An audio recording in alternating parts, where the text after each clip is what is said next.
Ya, pastinya dari kecelakaan maut bus pelajar kemarin setelah dilakukan olah tempat kejadian perkara juga sudah ditemukan sejumlah fakta lapangan dan juga keterangan yang diduga ini sebenarnya bus ini tidak laik jalan. Sebenarnya apa catatannya dan juga apa koreksi kita ke depannya sehingga tidak terjadi hal yang serupa ya, Via? Betul. Kita akan membahas dan mengulasnya pada pagi hari ini dengan beberapa narasumber. Sudah hadir bersama kita ada AKBP Purnawirawan Budianto. Beliau ini adalah pengamat transportasi dan juga hukum. Selamat pagi. Selamat pagi, Pak Budi. Assalamualaikum. Dan juga di depan kita sudah juga hadir Dirjen Perhubungan Darat Kementerian Perhubungan Republik Indonesia. Selamat pagi. Pak Assalamualaikum, Hendro. Pak Hendro. Dengan Arif, Pak. Selamat pagi, Pak Hendro. Siap, Mas. Silakan bergabung, Pak Dirjen. Ya. Terima kasih waktunya ya, Pak ya. Terima kasih. Pak Dirjen, ini sebenarnya juga mengagetkan kita semua begitu ya, kecelakaan bus maut yang juga ada 11 orang meninggal dunia di situ.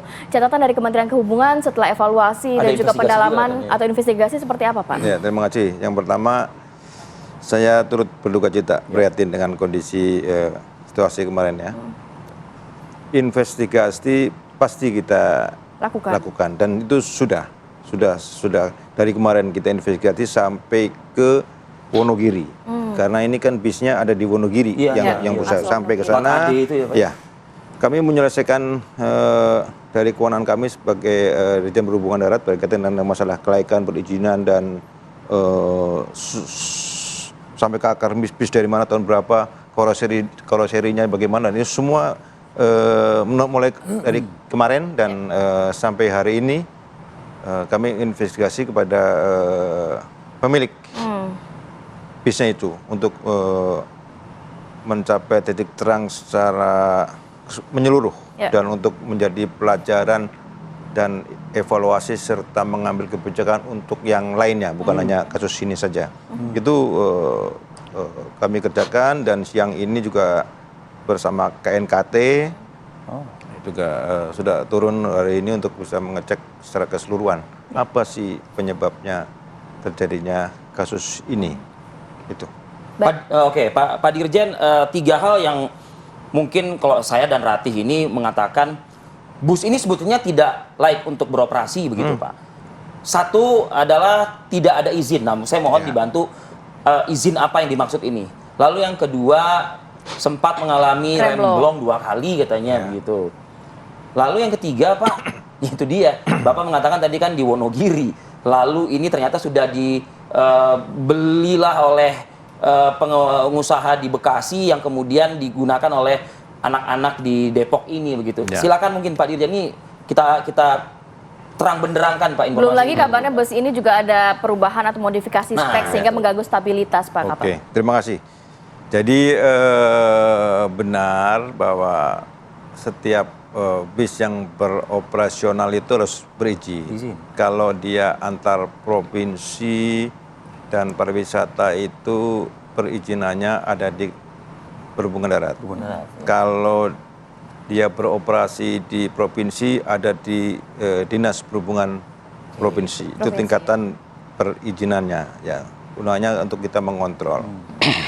Dan setiap kendaraan angkutan umum publik itu setiap 6 bulan itu wajib uji kir kendaraan untuk mengetahui tentang teknis layak atau tidak. Kalau bis ini kan ini Putra Fajar ini sudah 2 kali berpindah tangan.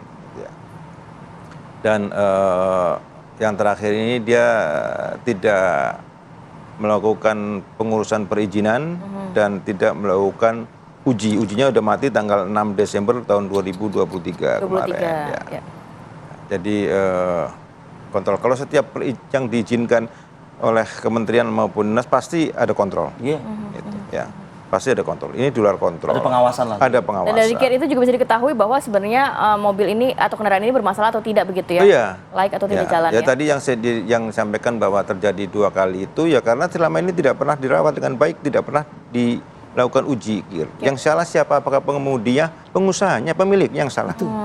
Ya, pemiliknya yang salah. Makanya saya juga menekankan ya pemilik, pengusahanya jadikan dia tersangka gitu. Jangan hanya sopir kan hanya mengendarai apa yang sudah disiapkan oleh manajemen perusahaan itu bahwa kendaraan itu jalan. Gitu. Nah itu yang yang perlu kita bersama-sama mendorong itu gitu ya, agar ada tanggung jawab bagi seorang pengusaha kalau dia bermain. Ada berapa armada si pengusaha ini? Atau PO bus Itu sebenarnya PO itu Fajar Putra PT HG di Wonogiri itu perizinannya itu bis antar kabupaten di provinsi. Tapi ternyata Jadi, digunakan untuk ya itu wisata. yang pariwisatanya itu yang awal-awalnya itu tidak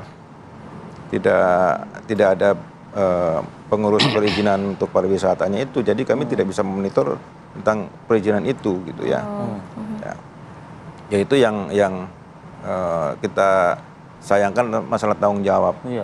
Gitu. Ya makanya karena dilalai dan dengan tanggung jawabnya ya kita mendorong pengusahanya, pemiliknya harus menjadi tersangka gitu. Jadi ada efek Tapi jerah memang bagi yang benar lain. ada perubahan dari spek sehingga mengganggu stabilitas. Iya, setelah kami cek itu sasisnya tahun 2006. Sasis. Tahun 2006. Kalau menurut peraturan itu usianya itu harusnya maksimal hanya 15 tahun. Berarti sekarang sudah 2004 sudah lebih dari 3 tahun. Gitu ya. Seharusnya itu sudah tidak digunakan lagi dan sudah tidak bisa mengurus perpanjangan surat-suratnya gitu. Ya karena mungkin ya karena sudah sudah melebihi masa itunya, dia tidak mengurus yang lain dan berpindah-pindah tangan. Ini menjadi permasalahan bagi kami juga. Kami juga sedang merumuskan tentang bis yang sudah melebihi usia. Itu kami sedang merumuskan. Yang pertama, apakah bis yang sudah melebihi usia itu nanti kita bisa rekondisi tapi oleh ATPM, pemegang merek, atau di scrap. Ini yang belum. Yang ini sedang kami rumuskan dan Karena ada stakeholder lain ya tentunya. iya. Kalau mau meremajakan boleh, tapi yang wajib meremajakan adalah pemilik merek. Betul. Pemilik ATPM mereknya. itu. Iya, ATPM ATPM itu. Baik. Kalau tidak, ya kita scrap. Bukan pengusahanya di tangan keberapa begitu ya Pak ya? Iya, itu yang sedang saya rumuskan untuk itu. Yang kedua, yang sedang kami rumuskan juga tentang jual beli bis. Kita tidak ada aturan tentang jual beli bis yang harus kita kontrol. Jadi bebas antar orang perorangan.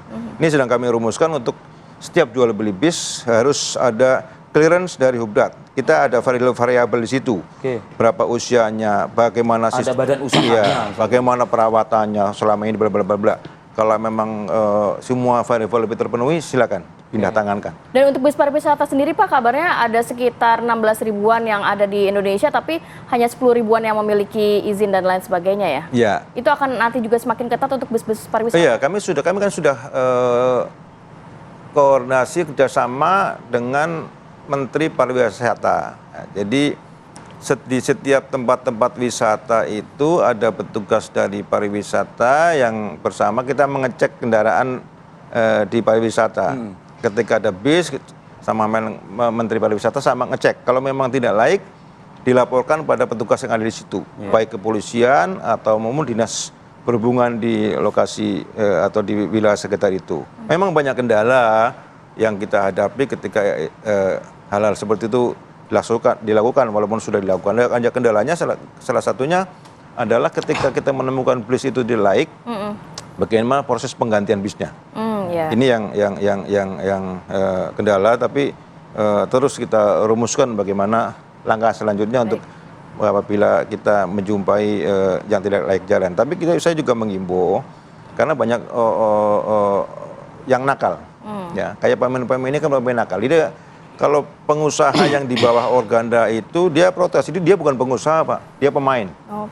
Oke, kalau pemain lagi saya juga banyak yang nakal, makanya peran serta masyarakat itu sangat penting.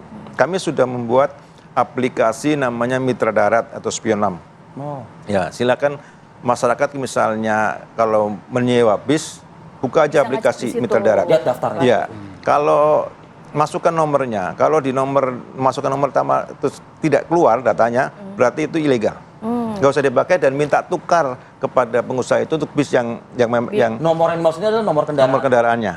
Jadi nanti bisa ditukar. Saya minta kendaraan yang laik Ya. Itu sudah ada, dan sudah ada beberapa masyarakat yang menggunakan itu. Ada orang tua yang menginformasikan kepada saya, dia peduli gitu ketika anaknya wisata, dia datang lihat bisnya, dia aplikasi. Oh enggak, dia protes. Oh ini enggak terdaftar. Itu enggak muncul di aplikasi. Berarti ini secara teknis termasuk apa? Misalnya saya sedang ingin berencana pergi acara keluarga besar gitu ya dengan menyewa bus, termasuk saya bisa juga mengecek nggak di aplikasi itu bisa, silakan, ya. PO bus tersebut verified atau tidak? Iya, gitu. iya.